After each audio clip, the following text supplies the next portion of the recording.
भूर्भुवः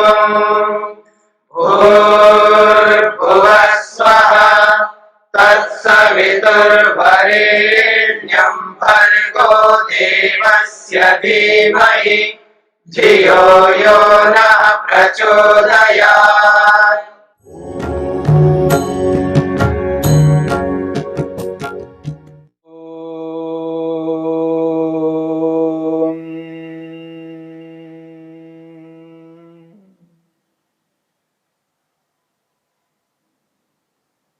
साधन पाद के 5वें सूत्र को लेकर के विचार चल रहा है। इस सूत्र में अविद्या के स्वरूप को स्पष्ट किया है। अविद्या की परिभाषा को बताते हुए महर्षि पतंजलि ने अविद्या के 4 भेद बताए हैं। अनित्य को नित्य समझना, नित्य को अनित्य समझना एक भेद, अशुद्ध को शुद्ध समझना और शुद्ध को अशुद्ध समझना दूसरा भेद, दुख को सुख समझना और सुख को दुख समझना ये तीसरा भेद है। अनात्मा को आत्मा समझना और आत्मा को अनात्मा समझना यानी जड़ को चेतन समझना, चेतन को जड़ समझना ये चौथा भेद है। इन 4 प्रकार के भेदों वाली अविद्या को इस 5वें सूत्र में स्पष्ट किया है। अनित्यासुचि दुःखानात्मसु नित्य सुचि सुखात्मख्यातिरविद्या। और इस सूत्र की व्याख्या करते हुए महर्षि वेदव्यास ने स्पष्ट किया है अनित्य को अनित्य कैसे मानता है, नित्य को अनित्य कैसे मानता है और अनित्य को नित्य कैसे मानता है, अशुद्ध को शुद्ध कैसे मानता है और शुद्ध को अशुद्ध कैसे मानता है, दुख को सुख कैसे मानता है और सुख को दुख कैसे मानता है। इन चारों भेदों की व्याख्या करते हुए महर्षि वेदव्यास ने स्पष्ट किया है। और उसी श्रृंखला में अनात्मा को आत्मा किस रूप में मानता है इस बात को लेकर के हम विचार कर रहे हैं। चौथा विभाग, अविद्या का चौथा विभाग, अनात्मनि आत्मख्यातिरिति अविद्या। अनात्मा को आत्मा मानना अविद्या है।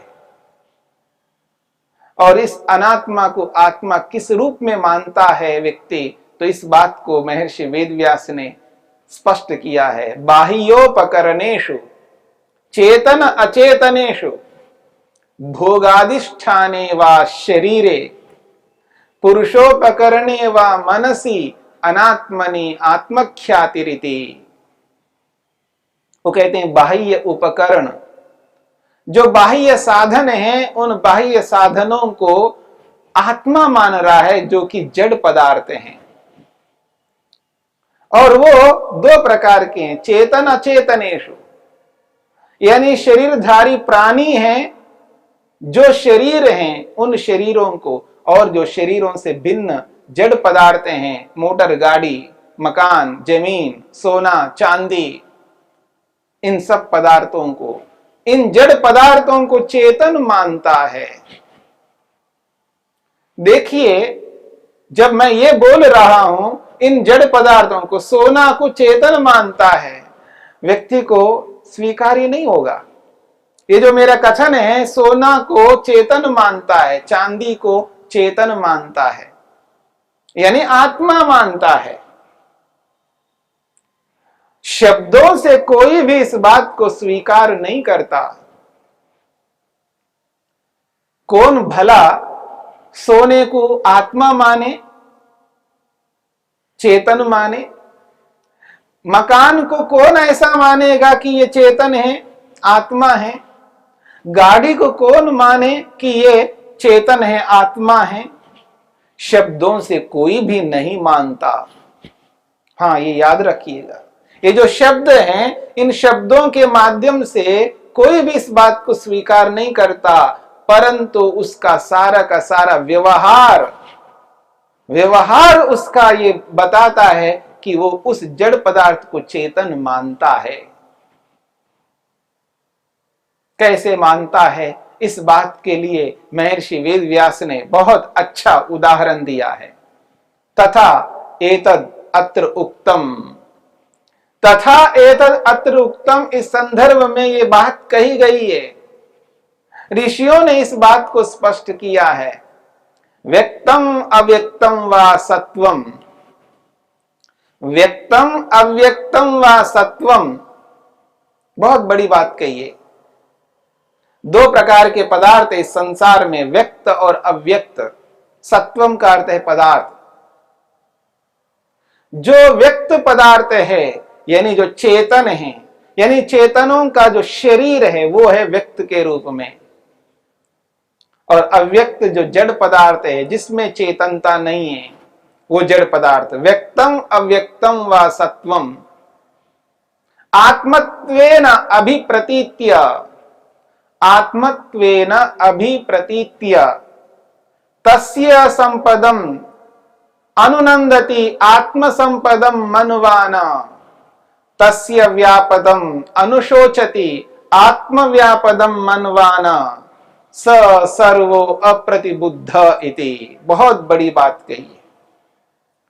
दुनिया में दो ही प्रकार के पदार्थ हैं जड़ और चेतनों के रूप में, व्यक्तम अव्यक्तम व सत्वम।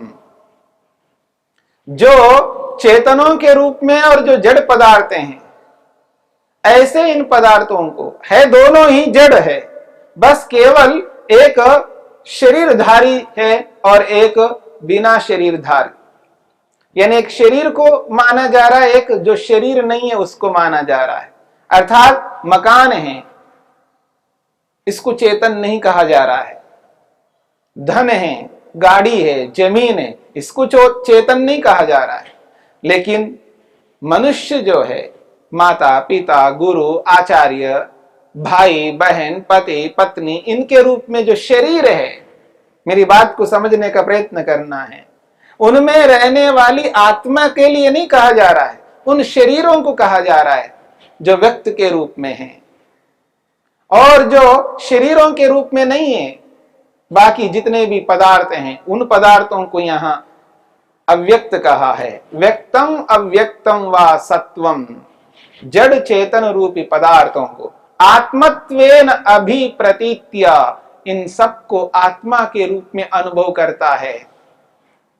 इसलिए तस्य संपदम अनुनंदति आत्मसंपदम मनुवानः, तस्य संपदम, उनकी वृद्धि को, जब जैसे कोई बच्चा है, जब वो बच्चा बढ़ रहा होता है, यानी उसका शरीर में जो वृद्धि हो रही होती है, तो माँ पिता ये अनुभव करते हैं, माँ अनुभव करती है मैं बढ़ रही हूं।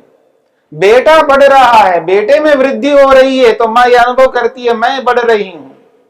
पिता ये अनुभव करता है मैं बढ़ रहा हूं। जब उसकी जमीन बढ़ रही होती है तो ये समझता है कि मैं बढ़ रहा हूं, आत्मा बढ़ रहा है। जब उसका पैसा बढ़ता है तो ये समझता है कि मैं बढ़ रहा हूं।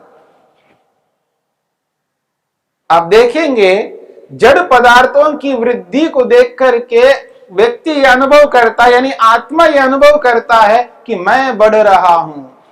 आप व्यवहार में देखिएगा, व्यक्ति यही अनुभव करता है, उसका जो आंतरिक ज्ञान है वो ये होता है कि मैं बढ़ रहा हूं। जमीन को बढ़ने को देख करके, जमीन की बढ़ोतरी को देख करके मैं बढ़ रहा हूं। धन जब बढ़ रहा होता है तो मैं बढ़ रहा हूं। मकान बढ़ रहा है तो वो समझता है मैं बढ़ रहा हूं। शरीर बढ़ रहा है तो समझता है मैं बढ़ रहा हूं। आप देखेंगे इन जड़ पदार्थों की वृद्धि को देख करके वो अपने आप को बढ़ता हुआ देखता है। यही जड़ को चेतन मानना है। वो इसलिए कहते हैं तस्य संपदम अनुनंदति आत्म संपदम मनुवानः, उस जड़ पदार्थ चेतनों के जो शरीर है उन शरीरों की वृद्धि को देख करके वो स्वयं बढ़ता हुआ अनुभव करता है। यही तो अविद्या है। फिर वो कहते हैं तस्य व्यापदम अनुशोचति आत्मव्यापदम मनवानः। वो कहते हैं तस्य व्यापदम, जब उन पदार्थों में जब कमी आ जाती है, धन कम हो जाए, तो व्यक्ति ये अनुभव करता मैं घट रहा हूं, मैं बर्बाद हो गया, मैं लुट गया है, मैं कम हो रहा हूं, अनुभव करता है। आप देखिएगा, जब जिसका सोना, जिसकी चांदी जब ना रहे, कोई लूट ले, जिसका मकान टूट जाए, आप देखिएगा मैं बर्बाद हो गया हूं, मैं लुट गया हूं, मुझ में कमी आ गई है। वो आत्मा में कमी देखता है, आत्मा की हानि समझता है, आत्मा घट रहा है ऐसा अनुभव करता है। यही उस जड़ को चेतन मानना है। जब बच्चे में कुछ विकार उत्पन्न हो गया है, बुखार आ गया है, रोग उत्पन्न हो गया है, कुछ कट गया है, कुछ टूट गया है, तो माता पिता ये अनुभव करते हैं कि बस मैं लुट गया हूं, मेरी हानि हो गई है, मैं घट रहा हूं। जब सामने वाले जड़ हो या चेतन हो, उनकी वृद्धि से अपनी वृद्धि अनुभव करता है और उनके ह्रास को अपना ह्रास अनुभव करता है। यही तो अविद्या है। इस अविद्या को समझने की चेष्टा करनी है। इसलिए महर्षि वेदव्यास कहना चाहते हैं, बाह्योपकरणेषु, जो बाह्य उपकरण हैं, वो बाह्य उपकरण किस रूप में? चेतन अचेतनेषु, वो चाहे चेतनों के शरीरों के रूप में है या साक्षात जड़ पदार्थ हैं, उन चेतन अचेतन रूपी पदार्थों को वो व्यक्ति, यानी वो जो शरीर है, उन शरीरों को और जड़ पदार्थों को आत्मा मानता है, अनात्मा में आत्मबुद्धि रखता है। यही अविद्या है। और जब उनके ह्रास को देख करके बहुत दुखी होता है, कष्ट होता है, तो समझ लेना यही तो अविद्या है। और आज आप देखेंगे कि कोई व्यक्ति कोई बहुत महंगी चीज लाता है, कोई ऐसा उपकरण, कोई ऐसा साधन बहुत महंगी है, चाहे वो लाख रुपए की हो सकती है, चाहे वो 10 लाख की हो सकती है, चाहे वो 10,000 की वस्तु हो सकती है। व्यक्ति अपनी अपनी योग्यता के अनुसार उन साधनों को लाता है, बहुत सुरक्षित रखने का प्रयत्न करता है। जब वो नाश हो जाए, उसका वो टूट जाए, फूट जाए, अयोग्य हो जाए कार्य करने में, तो समझ लेना वो व्यक्ति बहुत दुखी होता है। बस मैं घट गया, मैं बर्बाद हो गया हूं। अगर मकान है और मकान कोई अड़प ले, मकान टूट जाए, भूकंप से समाप्त हो जाए, तो व्यक्ति बहुत दुखी होता है। मैं लुट गया हूं, मेरी हानि हो गई है, मैं बर्बाद हो गया हूं। ये जो व्यक्ति बोलता है, ये व्यवहार ये कहता है, वो उनको आत्मा मानता है। अगर नहीं मानता है तो मैं कहां घटा हूं, मैं तो वैसा का वैसा हूं। परेशान क्यों होना? जब हो गया, होने से पहले सावधानी रखनी है, उद्यम करना है, पुरुषार्थ करना है, पूरी सुरक्षा करनी है। पर पूरी सुरक्षा करने के उपरांत भी वो वस्तु टूटेगी, समाप्त तो होगी, क्योंकि उत्पन्न पदार्थ है, उसमें कमी होगी, ह्रास होगा।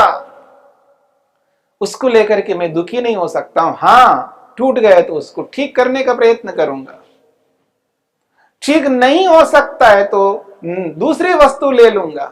भगवान ने बुद्धि दी है, उसका प्रयोग करूंगा और उद्यम करूंगा, मेहनत करूंगा, पुरुषार्थ करूंगा, आगे बढ़ूंगा। ये तो होना ही है, कभी ना कभी ये सब स्थितियां आएंगी, टूटना, फूटना, समाप्त होना, ये तो होंगे, क्योंकि प्रत्येक उत्पन्न पदार्थ विनाश को प्राप्त होता है। अनित्य पदार्थ है, उत्पन्न पदार्थ है, तो एक दिन नष्ट होगा। ठीक है, देर से नष्ट होना था, आज हो गया, कोई बात नहीं, आगे बढ़ो और अपनी बुद्धि का प्रयोग करो और उद्यम, मेहनत, पुरुषार्थ करो, पर दुखी नहीं हो सकते। उसको स्वयं नहीं मान सकते, उस अनात्मा को, उस जड़ पदार्थ को मैं हूं, मैं आत्मा हूं, ये मेरा अंश है, मेरा टुकड़ा है, ऐसा मान नहीं सकते। और देखिएगा, बाह्योपकरणेषु चेतन अचेतनेषु, जो शरीरधारी व्यक्ति है, जिनको यहां पर चेतन शब्द से स्पष्ट किया है, शरीरों को, जो शरीर है, सामने वाले व्यक्ति का जो शरीर है, जब उसमें वृद्धि होती है तब व्यक्ति ये समझता है मैं बढ़ रहा हूं, मेरी वृद्धि हो रही है, यानी मुझ आत्मा की वृद्धि हो रही है, ऐसा अनुभव करता है व्यक्ति। शरीर की वृद्धि को अपनी वृद्धि मानता है, आत्मा की वृद्धि मानता है, और शरीर के ह्रास को अपना ह्रास मानता है। इसलिए माता पिता तो ये अनुभव करते हैं, ये तो मेरा टुकड़ा है, ये मेरा अंश है। जब वो बढ़ रहा होता है तो मानो कि मैं ही बढ़ रहा हूं। ऐसा जो व्यक्ति मानता है, यानी उस शरीर को चेतन मानता है, उस जड़ पदार्थ को चेतन मानता है, इसलिए व्यक्ति बहुत दुखी होता है जब उस शरीर में कमी आती है। और आजकल तो व्यक्ति इतना संवेदनशील हो गए हैं, कुछ भी हो जाता है तो बहुत दुखी होने लगते हैं, बहुत परेशान होने लगते हैं, हड़कंप मच जाता है, पता नहीं भूचाल आ गया हो, ऐसा लगता है कि थोड़ा बहुत कुछ भी हो जाता है तो सहन शक्ति नहीं है व्यक्ति को। वो अपना अंश मानते हैं, स्वयं ही मानते हैं, अपने आप को उस स्वरूप में देखते हैं, मैं हूं ये। इसलिए बहुत दुखी होता है व्यक्ति, परेशान होता है, दुखी होता है। यही जड़ को चेतन मानना है, यही जड़ को चेतन मानना है, अनात्मा को आत्मा मानना, जो जड़ है उसमें चेतन बुद्धि रखना। इसलिए महर्षि वेदव्यास कहते हैं, अनात्मनि आत्मख्याति, जो आत्मा नहीं है उसको आत्मा समझना। बाह्य उपकरणेषु, जो बाह्य साधन है, चाहे वो जड़ के रूप में हो या चेतनों के शरीरों के रूप में हो, चेतन अचेतनेषु, ये जो स्थिति है चेतन और अचेतन, इनको, यानी चेतनों के जो शरीर है उनको, और जो साक्षात जड़ है जिसमें चेतनता नहीं है, उन पदार्थों को देख करके स्वयं आत्मा मानना, उनको जड़ ना मान करके चेतन मानना, यही अविद्या है, यही अविद्या है। ये अविद्या का चौथा भेद है, चौथा विभाग है, जड़ को चेतन मानना। जब जड़ को चेतन मानता है तो जो चेतन है उसको क्या मानता है? जड़ को तो चेतन मान रहा है, और जो चेतन है उसको क्या मानता है? जब जड़ को चेतन मानता है तो इसका सीधा अर्थ है जो चेतन है उसको जड़ मान रहा है। शब्दों से नहीं बोलेगा लेकिन व्यवहार उसका उसी रूप में चलता है। यही तो अविद्या है। इसी अविद्या के स्वरूप को अनुभव करना है।